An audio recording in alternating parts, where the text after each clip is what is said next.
Conference of the Minister of Foreign Affairs of Russian Federation, Mr. Sergey Lavrov, and we start with the questions. Yes? I don't wish to provide opening remarks. I just spoke at the General Assembly. I set out our position. However, I would like in pursuit to comment on some of the statements that just today have been heard from Washington, London, Brussels, and other Western capitals with respect to the referenda, which in these days are to be carried out in the Donetsk People's Republic, the Lugansk People's Republic, and the liberated territories of Kherson and Zaporozhye Oblast in Ukraine. The hysteria which we have seen is very telling. A direct expression of the popular will of citizens has long ceased to be a form of establishment of control over a territory which the West has embraced and supported. However, once again, I do wish to draw attention to something I have said already when in August of 2021, Mr. Zelensky, in one of the interviews, vociferously proclaimed that in the east of Ukraine, there are not even people, but specimens.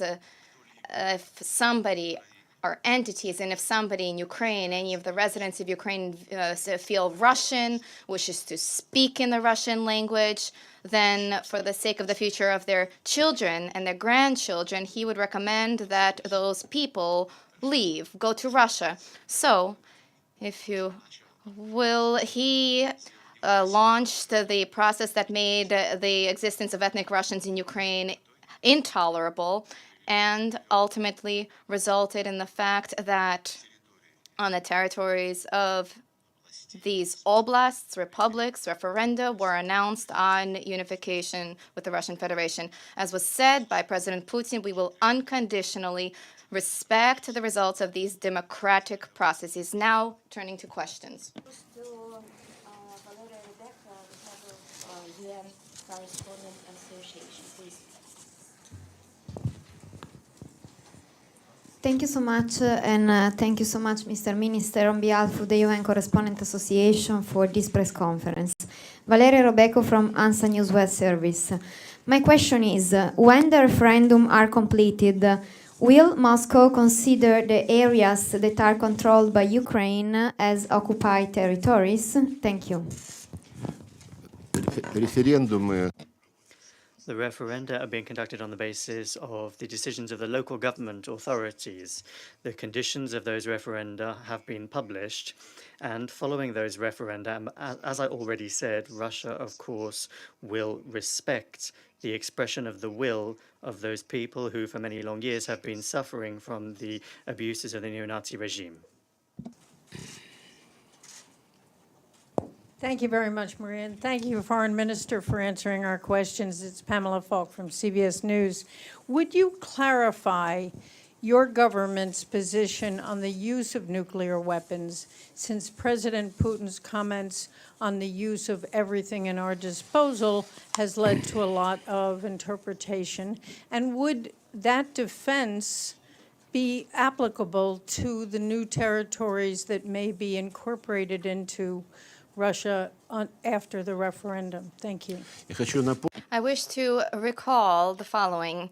It is very trendy now to use what is called cancel culture, to turn to cancel culture and to embrace it. This is actively being used by our Western colleagues, not just with respect to certain countries, certain politicians, but also it is being used with respect to historical events. The same way as in 2014, for example, all of our Western colleagues told us, look, we cannot accept annexation of Crimea. Why did you do this? And we tell them, think back. Why don't you remember what this all began with? There was a coup. There was a huge number of people who were killed. The putschists, having torn up the guarantees of Germany, France, and Poland, seized the administrative buildings. They began to pursue physically. They followed and ran after the then president. They wished to seize him. And the first statement of the putschists were demands to cancel the regional status of the Russian language, There were demands for Russians to leave Crimea. In Crimea, for the storm of the parliament of the peninsula, armed groups of people were deployed, and only then the Crimean people reacted with a referendum in the eastern oblast of Ukraine, responded with a refusal to recognize the results of the coup. But all of these events are something Western colleagues begin to analyze with what happened in Crimea, when there was no other option other than to support the sincere expression of will of Crimeans, 95% of whom voted categorically in favor of returning to reunification with Russia, where they resided for centuries. The same with cancel culture. This has been seen in today's narrative, which has been unspooled regarding the question of nuclear weapons. Nobody remembers that in January, nobody mentions in January of this year, Zelensky, long before the launch of the special military operation, Zelensky announced in one of his statements, he spoke at length and continues to do so, saying that there was a great error for Ukraine to abandon nuclear weapons when the Soviet Union was collapsing. This issue was pushed in by him into a discussion with respect to how to resolve issues arising in Ukraine after the beginning of the special military operation. The then Minister for Foreign Affairs of France, Mr. Le Drian, also proclaimed that the Russian Federation needs to remember who has its nuclear weapons. This was unprovoked, and for this issue was not uttered by us at all.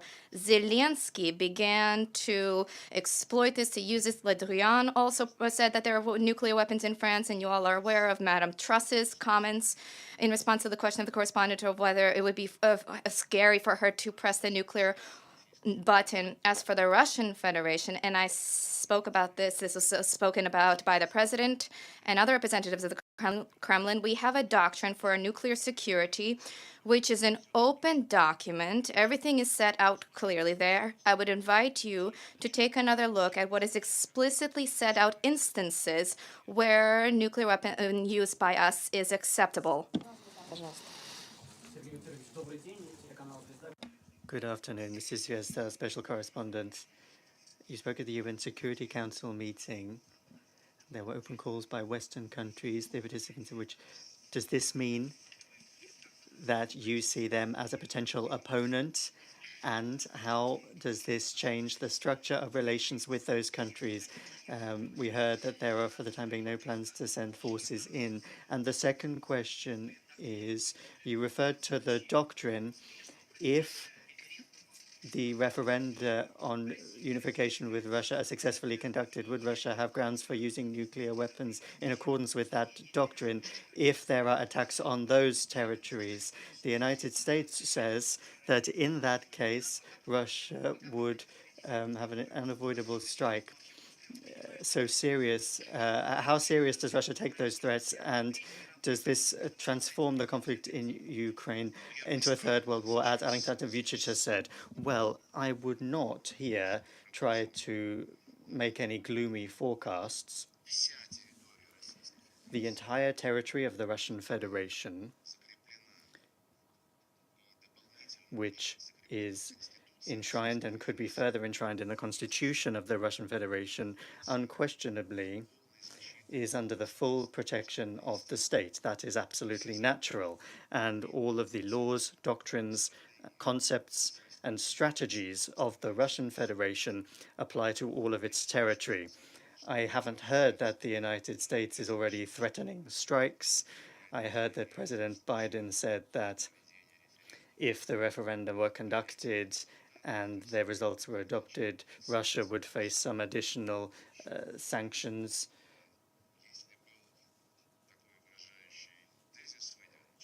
If there is this idea that Russia will inevitably face a strike, then I will look at that text, but I'm not familiar with the United States and Ukraine already being allies who are bound by such a dangerous chain. As for the legal aspects of the West's participation in this war,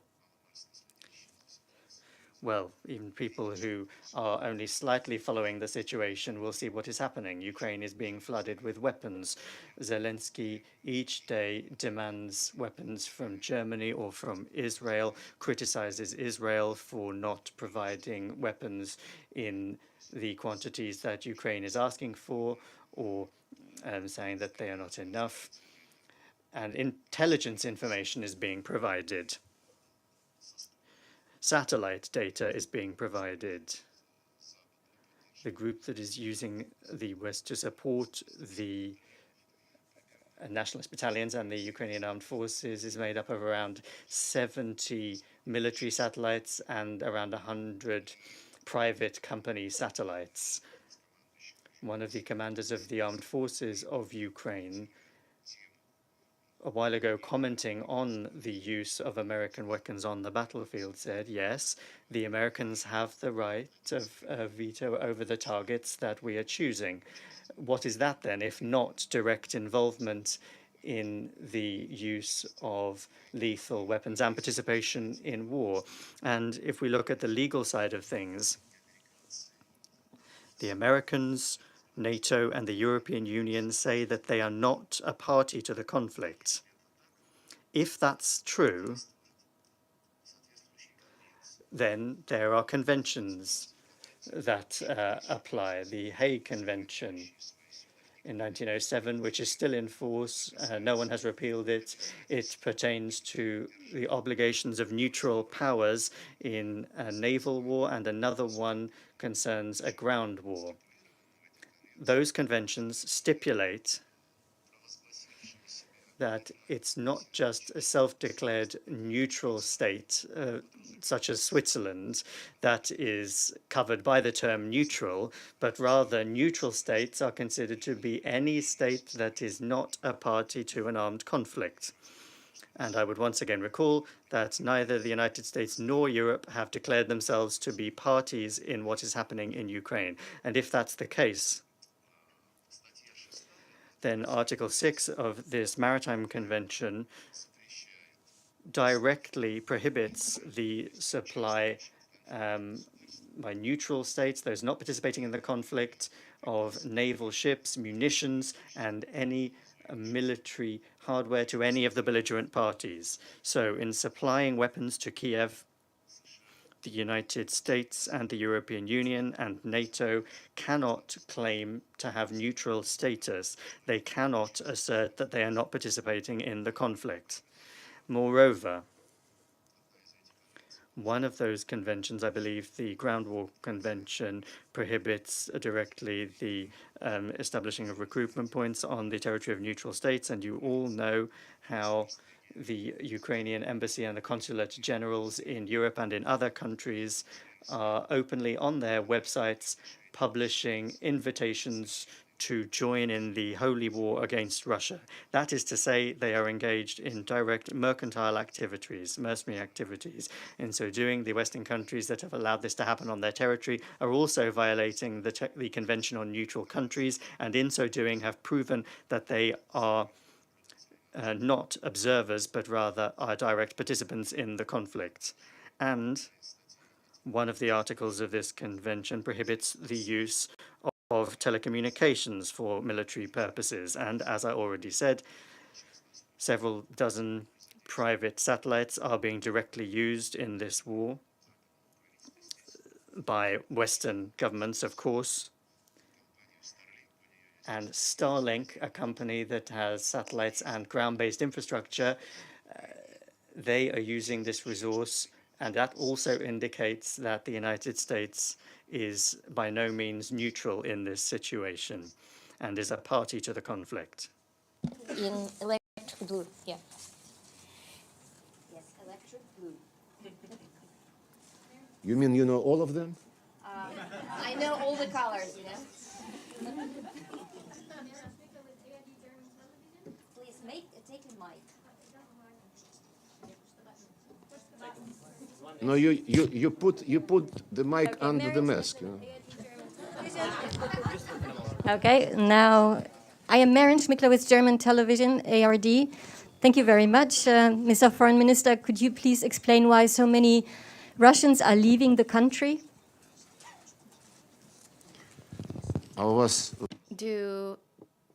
In Germany, have you not ratified the Convention of the Council of Europe on the rights of persons, which has freedom of movement?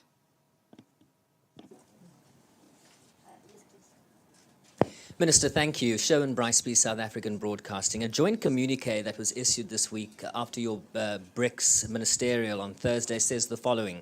The ministers reiterated their commitment to multilateralism through upholding international law, including the purposes and principles enshrined in the UN Charter as its indispensable cornerstone, and to the central role of the UN in an international system in which sovereign states cooperate to maintain peace and security and advance sustainable development. Why, sir, have you signed on to a communique that so obviously contradicts the Russian Federation's actions on the ground as it relates to Ukraine? And you've also just said in the UN General Assembly that you support Brazil and India's permanent status in the UN Security Council. Why did you not mention South Africa? Thank you. Can you tell me what exactly from the Paragraph 4 of the communique. from the language what exactly from this language you believe contradicts our behavior? I'll quote the Secretary General. He says that any annexation of a state's territory by another state resulting from the threat or use of force... No, you're quoting Secretary General. Yes, but... I can only be responsible for what I subscribe to, and this You have said that you are you have signed up to the principles enshrined in the UN Charter. The Sure. Secretary General says you have not. And your actions Well, on the ground in the Ukraine... Secretary General says many things in this regard, and he is commenting the situation around Ukraine on almost a daily basis, while I have not, I don't remember that he was active enough to promote the Minsk Agreement's implementation. I will explain to the principles of the United Nations Charter provide for respect for sovereignty and territorial integrity of states. At the same time, they provide for respect for the right of people for self-determination. And the apparent conflict between these two concepts has been subject to many negotiations quite a long time. Soon after the United Nations was established, a process was started to develop the understanding of all the principles of the Charter. And in 1970, in the year 1970, by consensus, a declaration of the General Assembly was adopted on the principles of relations amongst states in line with the Charter of the United Nations, which had a separate section, the right of nations to self-determination. There was a separate section on territorial integrity. And so the conclusion that the General Assembly arrived at vis-a-vis the interpretation of the Charter of the United Nations is as follows. All states have an obligation to respect the sovereignty and territorial integrity of any states whose governments respect the principle of self-determination of peoples and whose governments represent all peoples residing on their territory.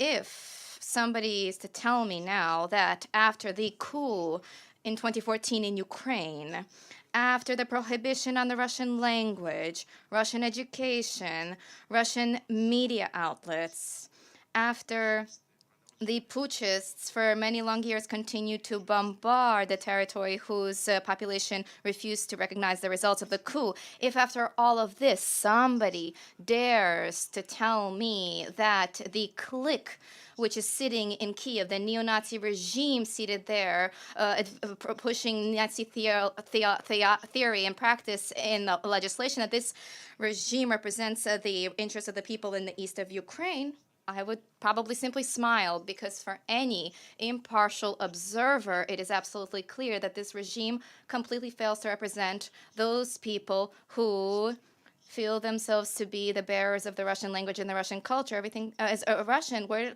a quote, if you wish to, I quoted, if you wish to be Russian, then leave. Is this representation of the interests of the people?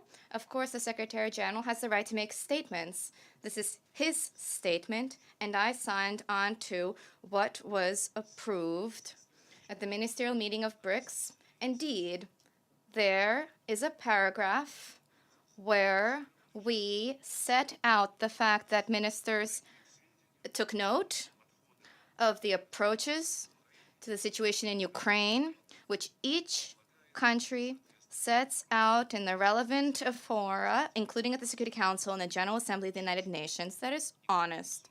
Nobody says in unison. Everybody has different views. There are nuances. We simply took note with respect. Well, those of us, the five, what we say at the international stage. Вы же опять, вот видите. You see, about, again, cancel culture, you didn't quote me in full. I said that we view India and Brazil as strong candidates, given they are leading international players, as strong candidates for permanent membership of the Security Council, with the condition that at the same time, in the same way, the profile of Africa will be raised. I mentioned India and Brazil for a single reason.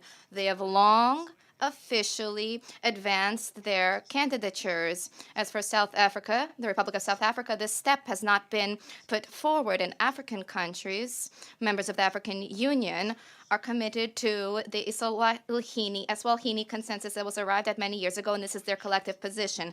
However, addressing the question of expansion of the Security Council without meeting, reflecting the interests of Africans is not possible. Again, I emphasize that we're talking exclusively about expansion of the Security Council membership with the representatives of Asia, Africa, and Latin America. Because if we are to talk about an additional inclusion in the Security Council of Western countries, well, that would be humorous for a number of reasons.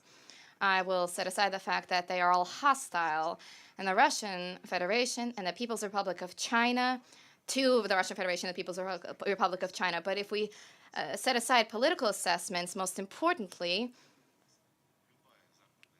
any Western country, what will it provide that is new to the Security Council, to the table? Nothing, absolutely nothing. They cannot provide absolutely nothing. They are all following the orders of the United States, Germany, and Japan, who also announced their official candidatures. Just read what they are saying, what they are doing. And now, even if we step away from political assessments, setting them aside at the present moment, of the 15 members of the Security Council, 6 represent the Western group. Next year, there will be 7 because Japan will be added, whose policy, of course, is not an iota different from that of the United States.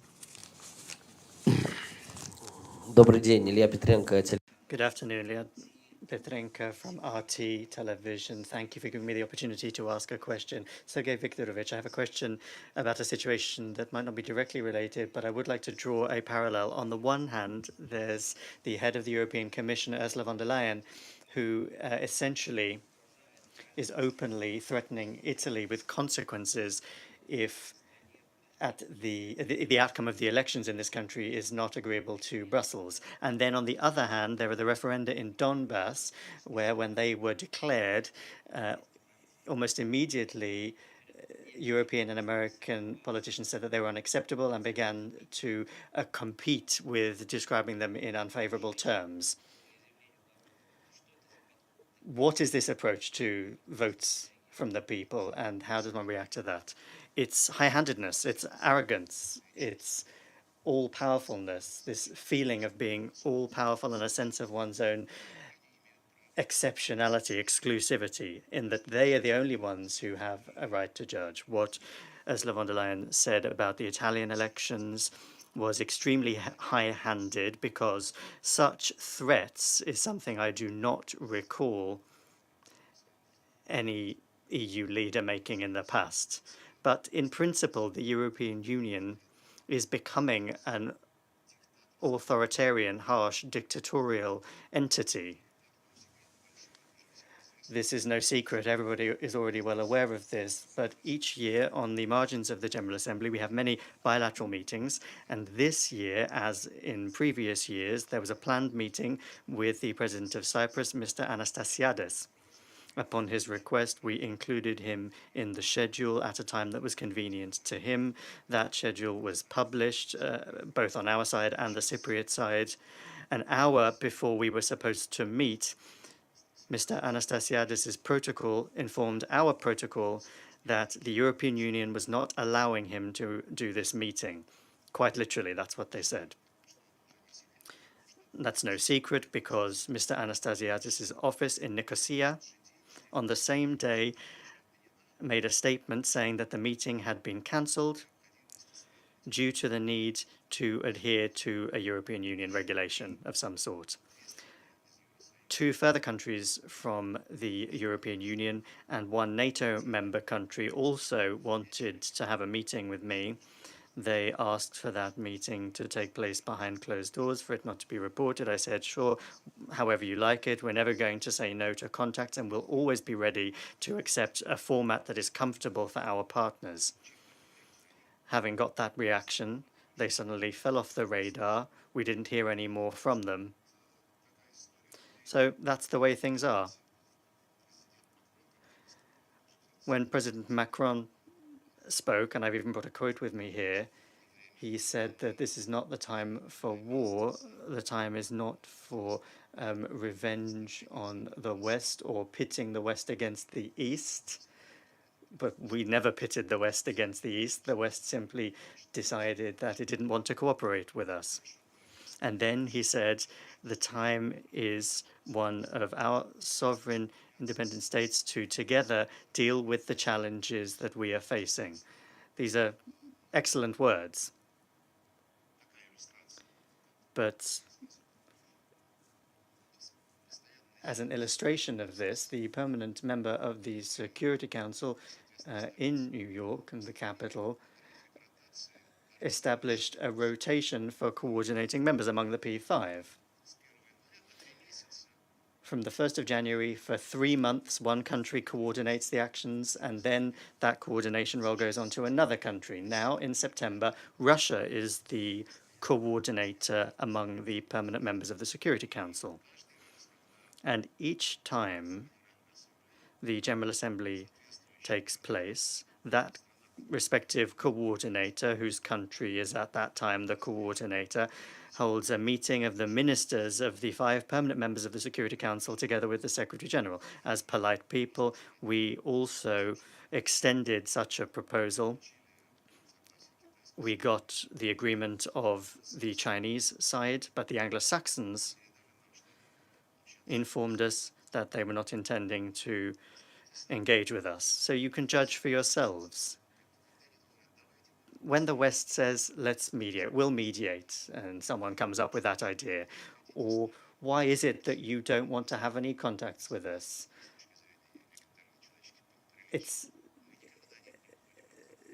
We've never stepped away from contacts. Everything has been destroyed and continues to be destroyed by Washington and London instantly, more and more actively, as well as Brussels and the European Union. And on the subject of the referenda,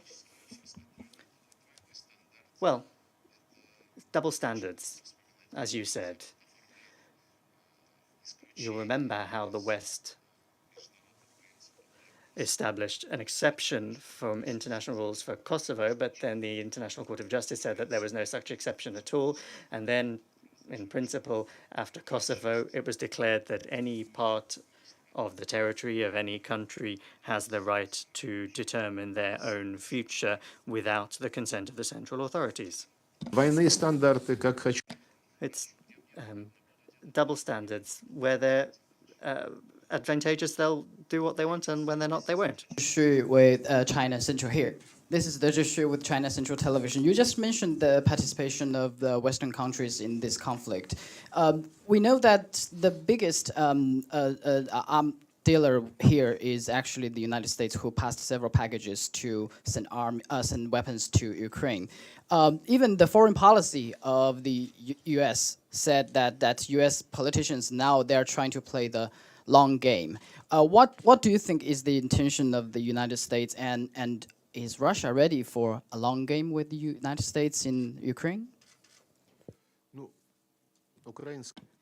Well, the Ukrainian game has been ongoing for quite some time now. I would recall that back in 2003, when the latest elections were held in Ukraine. The preparations were underway at the time. Western politicians, officials, the Minister for Foreign Ministers, including the Belgian Foreign Minister, I remember this perfectly well. He explicitly proclaimed that Ukrainians during those elections need to determine who they were with Russia or with Europe. And this kind of a mindset, this philosophy, either them or us, hasn't disappeared, and the way that today we see the Russophobic trends, which are raging rampant throughout Europe, and the Europeans and Americans are trying to bring the whole world into this disgraceful policy, the actions of the West at the moment, when immediately, as Russian regular Russophobia was encouraged and the Russian language prohibited. This is racism, which apparently didn't disappear. It's no longer latent. It is now obvious, and this is being spread and proliferating. The same with those slogans, Ukrainians, choose who you're with, and a few years later there were other elections. The candidate that was not embraced by the West didn't win, and the West did everything possible to raise a wave in Ukraine and to compel its subordinate Ukrainian officials to hand over the issue to the Constitutional Court. And the Constitutional Court, which is supposed to protect the Constitution, set out a third round of elections, which is not enshrined in the Constitution, and the necessary candidate for the United States was then selected. So, in December of 2013, there was a publication of what leaked the recording of the television, the discussion between Victoria Nuland and the American ambassador in Kiev. The American ambassador in Kiev was being reported to, this was back in December, about reporting which politicians need to be prepared for the new government, even though there was more than a year before the elections, so a certain likelihood of an abnormal transfer of power was possible, and Nuland named a few names which he thought had to be included in the leadership of Ukraine. And to this, the U.S. ambassador in Kiev said, well, this specific individual, he is not supported by the European Union. Do you remember what she answered? Fuck the EU. So this is the relationship. This is the truth. And the relationship today is the same. The whole coup, the turnaround with Germany, France, and Poland signed on, their ministers signed on to a guarantee of the creation of a government of national unity, which would deal with preparations for early elections in 5 to 6 months. During those elections, the opposition would certainly have won. But instead of complying with the agreement, and at least respecting the authority of European countries who placed their authority at stake, the following morning, they didn't wait very long. The next morning, they seized administrative buildings, and then at the square, they proclaimed, celebrate, congratulate us, we created a government of victors, not of national unity, but a government of victors. There's a big difference here. And this was something that was seen repeatedly, the fact that the United States views the current situation around Ukraine as some kind of a yardstick by which their capacity will be measured to remain a hegemon. This is absolutely clear to me. I'm not comparing the situations. However, when the United States launched their aggressive misadventures in Yugoslavia, in Iraq, in Libya, when they invaded Syria without any right to do so, and in Afghanistan, by the way, also, they announced areas of their interest in areas tens of thousands of miles from American shores. And in parallel with these processes, when they sowed chaos everywhere to then have the American fished out of those muddy waters, they advanced NATO eastward, and further eastward. NATO, a defensive alliance. When the Soviet Union existed, when there was a Warsaw Pact, when the Berlin Wall was up, a concrete wall and an imagined wall between the two blocks, yes, it was understood that they were defensive. They were defending themselves from, as they viewed the aggressive Soviet Union, the Warsaw Pact. But then there's no longer a Soviet Union, no Warsaw Pact, and they're now defending themselves tens of thousands of kilometers from the line that was then understood. They simply decide, okay, we will defend ourselves here, then we will defend ourselves there. They announced that NATO, now as a defensive alliance, is accountable for security in the Indo-Pacific region, as they put it. So the next line of defense of NATO, the line of protection, will be the South China Sea. I have no doubt about that. Today I spoke about this during the general debate. How long will this situation go on? I won't guess. President was asked, and the response was, we see our purposes which were proclaimed. We are working towards the achievement of those goals. We have a new meme on TikTok. Please. New what? A new meme. Да, уже? Yeah. EU, something about EU and sex. Thank you, Minister Lavrov. Michelle Nichols with Reuters. We've heard Russia's explanation for its invasion of Ukraine, but could you tell us what the end game is? Is the end game to overthrow the government in Kyiv? And how much pressure is Russia coming under from China to end this war? The goals of the operation have been set in President Putin's statement on the 24th of February. We cannot tolerate. Tell me, for example, and I try to allude to some of the things which are absolutely intolerable. If imagine for a second, Reuters, right? If Ireland prohibited English in schools, in communications, in movie theaters, or if Belgium did the same to the French language, or Finland to the Swedish. Can you imagine any of these developments? I can't. But it would have been considered outrageous immediately, and there would have been a scandal and action, I have no slightest doubt, not to allow this to happen. But in case of Ukraine, for long, long years, the policy to eliminate anything Russian never drew any attention from media outlets in the West.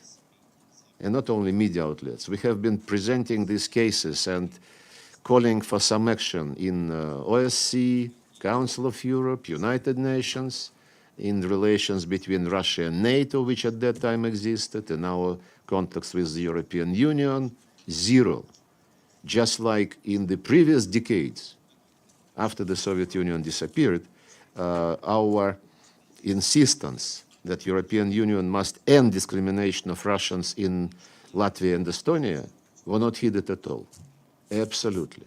We have very deep conviction that our Western neighbors have racist instincts vis-à-vis Russia as a country, Russia as a nation. If you have any fact which will disprove what I am just saying about discrimination of Russians in Estonia, Latvia, and in Ukraine, where legislation was passed prohibiting everything, then of course we can discuss what analysis you might offer. So you call it aggression, you call it annexation. You're right. My answer is very simple. Don't try to judge from your office or from New York. Go to Crimea, talk to the people. Nobody does it except some brave politicians who are not in the elite, systemically. Go to the east. Anybody of you, did you go to Donbass during the 8 years of the war, when the Minsk agreements were raped every day? No. The Russian TV was broadcasting the situation on the Donbass side of the line of contact, daily life. And the damage to the civilian infrastructure, the killings of the peaceful population was broadcast regularly. And we have been asking a question. Why don't Western journalists do the same on the Ukrainian, but Minister, on the Ukrainian side of the line of contact? Because on the Ukrainian side of the line of contact, the damage was inflicted only by return fire. And it would be seen immediately. So I understand that you want to ask a question which would allow you then to write that I could not answer your question, but I'm after what's the military endgame. We understand your I was just asked by explanation. our Chinese friend about the military endgame and the goals of the operation. You should read Putin more often and carefully. He announced everything on the 24th of February. Read it and you will get it. And what about China? Pressure from China to end the war? This I don't understand at all. Your president said last week that President Xi had raised concerns about the war with President Putin. Did he say pressure from China? He said Did he say pressure from China? He said concerns. So No. I'm asking you. Yes or no? Did he say pressure from China? I'm asking you though, are you coming under any pressure? I don't know. I'm asking you. No. You asked me what about how do we feel under pressure from China? Look, let's be honest. Are you coming under any pressure from China? Look, you may tell your readers, listeners, viewers that I avoided to answer your question.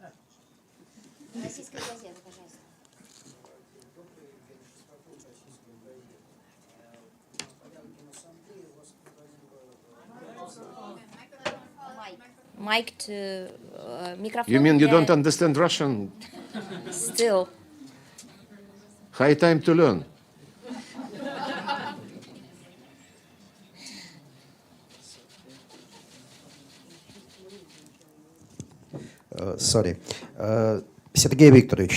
Sergey Viktorovich, on the margins of the General Assembly, you've had many different meetings with your colleagues from Africa. Could you please tell us, during those talks, first of all, did you discuss the situation surrounding Ukrainian grain and Russian fertilizer, which is in European ports and which our now probably former Western partners are refusing to release to these poor countries? And second question, from your point of view, are there any new tracks or new areas that have emerged during discussions of these issues with American partners? And in general, in your point of view, how is the dialogue with African countries developing? Is there anything new or interesting that we don't yet know about? Yes, we spoke with many African colleagues. We spoke first and foremost about our bilateral relations with each of the African countries. We have growing trade and investment activity, although of course the overall figures are still a long way behind the Europeans and particularly behind Chinese companies, but the prospects are very promising. We have a lot of projects and a lot of plans, and we are putting together a robust package of agreements for the second Russia-Africa summit, which we plan to hold in the middle of next year. Food security, of course, is of interest to everyone. Everybody supports efforts to end the barriers that have been erected by the European Union, London and Washington in respect of the export of Russian fertilizer and grain. Everybody welcomed the package deal, which, upon the initiative of the Secretary General, was concluded on the 22nd of July in Istanbul, and which at long last forced Zelensky to demine Ukrainian ports. He had been refusing to do that since March. In March, Russia and Turkey proposed that he let through those ships that he was holding hostage because of security concerns in international waters to the Bosphorus Gulf. That was agreed to finally, and Ukrainian grain did leave. However, the poorest countries on the World Food Programme's list, there was a terrible situation in Burkina Faso and another country as well. The Europeans, we pointed out to them that almost half of this grain was going to them. We were told that it would then be reshipped to African countries. But nevertheless, one way or another, it is operating. As for the Russian side of the deal, the Russian part of the deal, neither food nor fertilizer as a heading is as a line is indicated in the sanctions of the European Union and the United States, but other things are mentioned. For example, Russian vessels docking in European ports, the docking of foreign vessels in Russian ports. Sanctions are imposed on Rossельхозbank, the main agricultural bank in the country, which services the lion's share of all fertilizer and food deals and transactions. And of course, against the backdrop of these threats, that the West is flying around left, right, and center, the insurance rate for our vessels has increased fourfold. The Secretary General, in that part of the 22nd of July agreement that pertains to Russian grain, is obliged to get the European Union and the United States to lift these obstacles. I met with him the day before yesterday, and he confirmed that there is still a lot of work to be done. As he has said publicly, there are still barriers, but they are giving him some promises. So everything is in the hands of the hegemons, who are trying to shift the blame onto us, because nobody went hungry when the USA was bombing Iraq, Afghanistan, Libya for years, Syria now, when the war is ongoing in Yemen. Did that have an impact on global markets? No, it didn't. But that's because back then there were commanders who were exercising their sense of all-powerfulness. And then suddenly those Americans decided that they would not allow crops, the Russian language, the culture to be destroyed. That's the difference. And that's when this package of sanctions was ramped up, something that no one has ever seen before, and which was introduced without any concern about those developing countries which would be impacted by the sanctions as they have been. Thanks for doing this. Alan Dargan from MTV Lebanon. Can you please elaborate more? What's the role of the Saudis and the Turkish in easing the crisis? They showed will to join forces maybe to help maybe solve this big crisis that's happening between these two nations.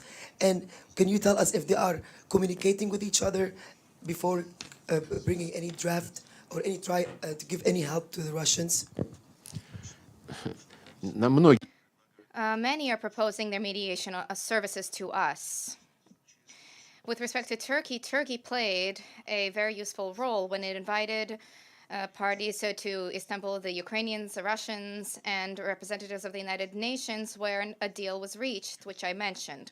Now, we are expecting from the Secretary General and from the Turkish side, because they are now parties to the agreement, we are awaiting from them that they seek to ensure that the Europeans and the Americans lift those barriers that I mentioned for the implementation of the Russian part of the deal, because the Russian grain on world markets represents an immeasurably greater share, far more significant than Ukrainian grain. I didn't even mention, incidentally, 300,000 tons of fertilizer have been shut in European ports, not being released. And for approximately a month and a half ago, we said our companies are willing to abandon the rights to the fertilizer for them to be quickly sent to developing countries in need. And this is something which many are very interested in. The European Union for a month and a half has been thinking, unable to take a decision. The fertilizer is no longer ours. It is now in the hands of the European Union. Let them give the fertilizer to the countries who are on the list of the World Food Programme. Turning to Saudi Arabia, there was an announcement that the Crown Prince Mohammed bin Salman participated in the agreement on the details of an exchange that was held.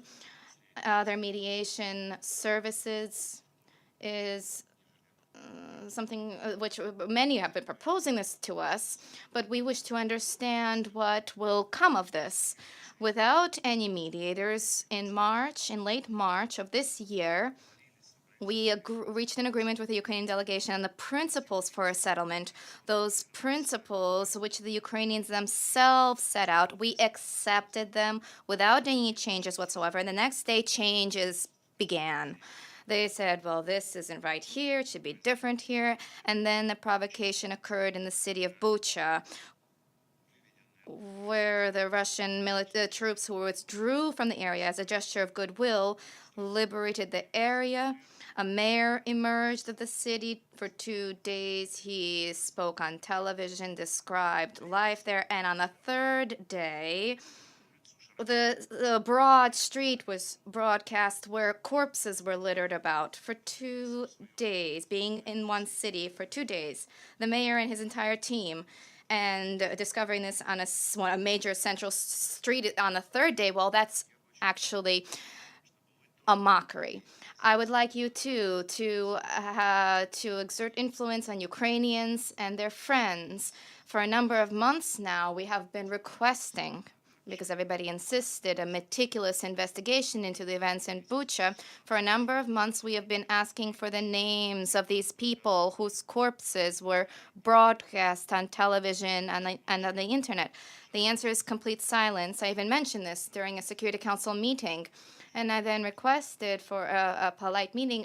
During a meeting, I asked Mr. Guterres whether he could get involved in this for an explanation. A scandal was created. This was used for another package of anti-Russian sanctions. There were demands for an investigation. And the first step to an investigation is what? At least to establish the identity of those individuals which the Russian army allegedly killed with such brutality. And then recently there was this story with the city of Izum, where there was an announcement of a mass grave of tortured Ukrainian residents, and a cemetery was shown with graves indeed, but no mass grave. Every grave had an Orthodox cross, so people were interred. They were buried, and the Ukrainians began to unearth them. For your investigation, there was interest from a host of journalists, foreign correspondents, to travel to the area, to see this for themselves, and the Ukrainian leadership is not allowing them in. And as for Izum, nobody's writing anything anymore. This is something that is noteworthy. Please pay attention to this. Now is a time when there is a temptation to sensationalism, but interest in those who create these sensations without checking the facts. This is rising under these circumstances and in these times. Regions of this ballroom, Evelyn and Edith. Please, 2 questions, one by one. Надо уже, мам. How do you do? You have spoken in detail about NATO encroachment. Do you see, perhaps after this war ends, that whether you call it a war or not, seems to be one, any kind of talks with the United States to make Russia feel more secure about what you call NATO encroachment? Знаете, я уже говорил. Well, I've already said today, and I'll repeat it again, we're not saying no to contacts. And when proposals to that effect come in, we agree. If our partners want to meet quietly so that nobody finds out about it, that's fine, because it's always better to talk than not to talk. But in the present situation, Russia is quite simply not going to make the first step. Everything was destroyed back in 2014 when the European Union destroyed the architecture of relations we developed with the European Union. We've told them that when they have an interest in something, they should let us know. We would have an interest in that. Just wait and see. And then on NATO, in the peak of the talks of how we should establish European security, they expelled almost all of the staff of our mission to NATO, apart from 8 people who were left, a driver and some technical staff, which is not serious at all. So we closed that mission, or at least suspended its operations. Those mediators that are stepping forward, I've responded to them. We've heard lots of proposals to that end. I've said, well, listen to Mr. Zelensky, who said that we'll beat Russia, we'll liberate everything, and in my peace plan, there's no neutrality provided for, with the idea that they need to be accepted into NATO.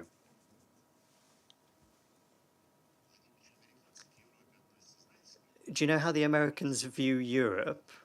There was a phrase that the Ukrainian nationalists started saying a long time ago. Ukraine is Europe, but I think the Americans would like to say the opposite. They like to say Europe is Ukraine.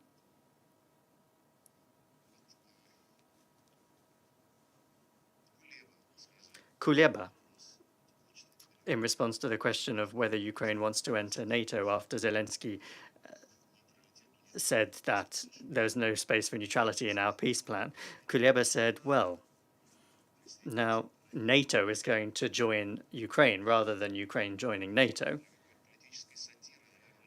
Maybe for political satire. That is a promising thing.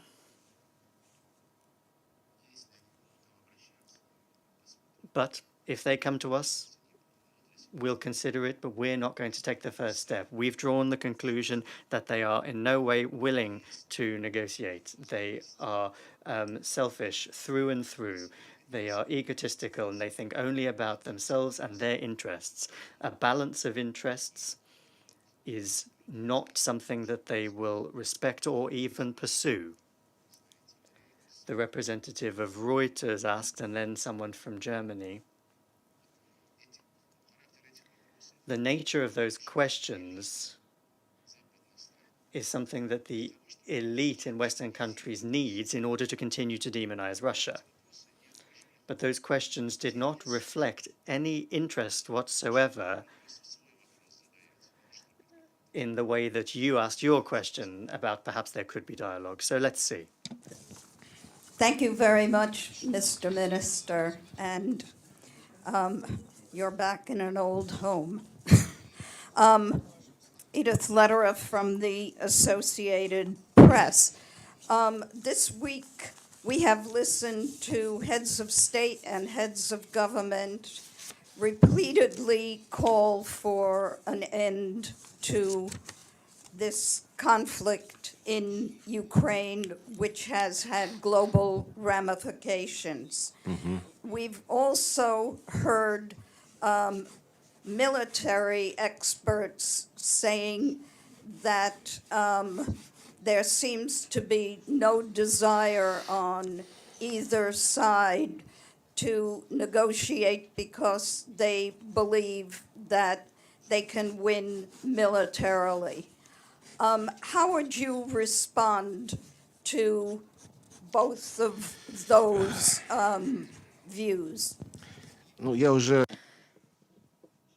I've already responded partially. I will once again state, soon after the launch of our operation, the Ukrainian side proposed the beginning of negotiations to find a way to settle the situation.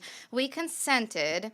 A number of rounds of these negotiations was held, first in Belarus, then online, during which the Ukrainians couldn't even understand what they were couldn't even explain what they were proposing. Then there was a proposal for Istanbul, 29 March, during which which we were sent a paper setting out the principles for the settlement, and to this paper we responded favorably without any change whatsoever to those principles, and we put those principles in the language of a treaty. We handed them over to the Ukrainian side. Then there was Bucha, which I mentioned, and the names of the victims, which we continue to wish to see, and we will continue to ensure that this be done. Then the Ukrainians told Ukraine, don't agree to an agreement with Russia. Right now, you need to gather successes on the battlefield. Borrell, who should be dealing with diplomacy, the main diplomat, said that this conflict needs to be resolved on the battlefield with a victory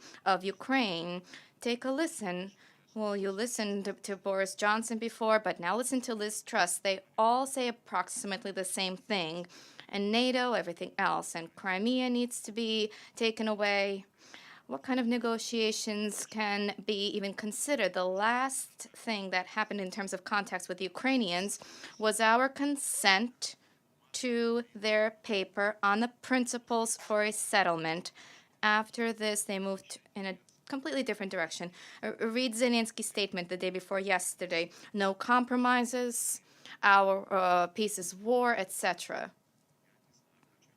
I don't know what else can even be talked about. There is one group of mediators who I met with here, distinguished international, eminent international regional organizations, and they tell me, let's travel to Kiev and what should be conveyed there. And I said, well, you know, I told them, they suspended, halted the talks, after which, in the middle of the summer, they asked Putin, why has Russia refused negotiations? He responded, we have not refused negotiations, but those who are refusing need to understand that the longer they refuse, the more difficult ultimately it will be to reach agreement and to negotiate. So we again we showed our goodwill, and the other side doesn't wish to embrace this, and the parties to travel to Kiev soon. I asked them, did you speak to the Americans? Have you been speaking to the Americans in terms of your mediation? They fell silent, and they said, well, our mandate only includes negotiations with Russia and Ukraine. Why? Is this serious? Any thinking person, does any thinking person truly not understand that the United States is calling the shots in Ukraine and in Ukraine and increasingly in London as well? It is all crystal clear. And when the questions are put forward by journalists from Europe, from England, from the United States, why are we not willing to engage in contacts? They prohibited, I said this, they prohibited the president of Cyprus from having negotiations, from having a meeting with me. One member of the P5, another, also a distinguished, representing an eminent side, somehow timidly requested a quiet meeting behind the scenes, and they fell off the radar subsequently, just like another prime minister. So there is no need to label us as someone refusing, refusnik. Thank you. Please, about Thank you. Afghanistan. That was the last one. Thank you.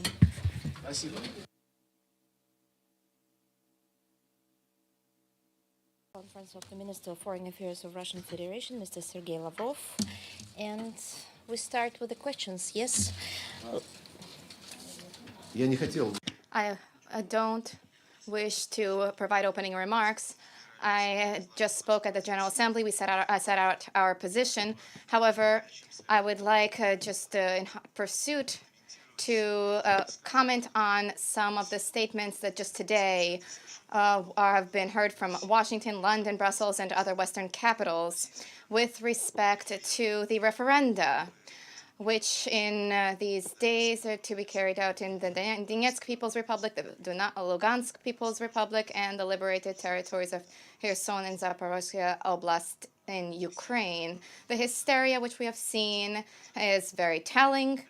direct expression of the popular will of citizens has long ceased to be a form of establishment of control over a territory which the West has embraced and supported. However, once again, I do wish to draw attention to something I have said already when in August of 2021, Mr. Zelensky, in one of the interviews, vociferously proclaimed that in the east of Ukraine, there are not even people, but specimens. If somebody or entities, and if somebody in Ukraine, any of the residents of Ukraine feel Russian, wishes to speak in the Russian language, then for the sake of the future of their children and their grandchildren, he would recommend that those people leave, go to Russia. So, if you will, he launched the process that made the existence of ethnic Russians in Ukraine intolerable and ultimately resulted in the fact that on the territories of these oblasts, republics, referenda were announced on unification with the Russian Federation. As was said by President Putin, we will unconditionally respect the results of these democratic processes. Now, turning to questions. UN Correspondent Association, please. Thank you so much, and thank you so much, Mr. Minister, on behalf of the UN Correspondent Association for this press conference. Valeria Robeco from ANSA News Web Service. My question is, when the referendum are completed, will Moscow consider the areas that are controlled by Ukraine as occupied territories? Thank you. The referenda are being conducted on the basis of the decisions of the local government authorities.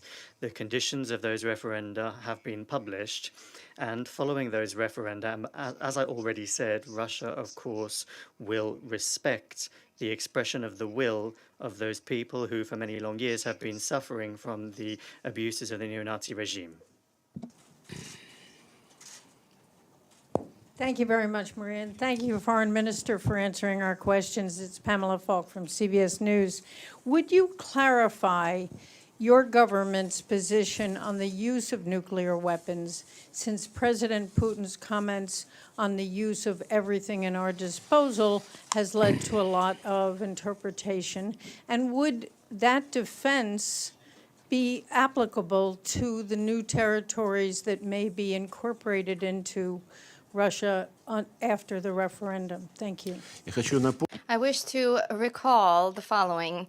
It is very trendy now to use what is called cancel culture, to turn to cancel culture and to embrace it. This is actively being used by our Western colleagues, not just with respect to certain countries, certain politicians, but also it is being used with respect to historical events. The same way as in 2014, for example, all of our Western colleagues told us, look, we cannot accept annexation of Crimea. Why did you do this? And we tell them, think back. Why don't you remember what this all began with? There was a coup. There was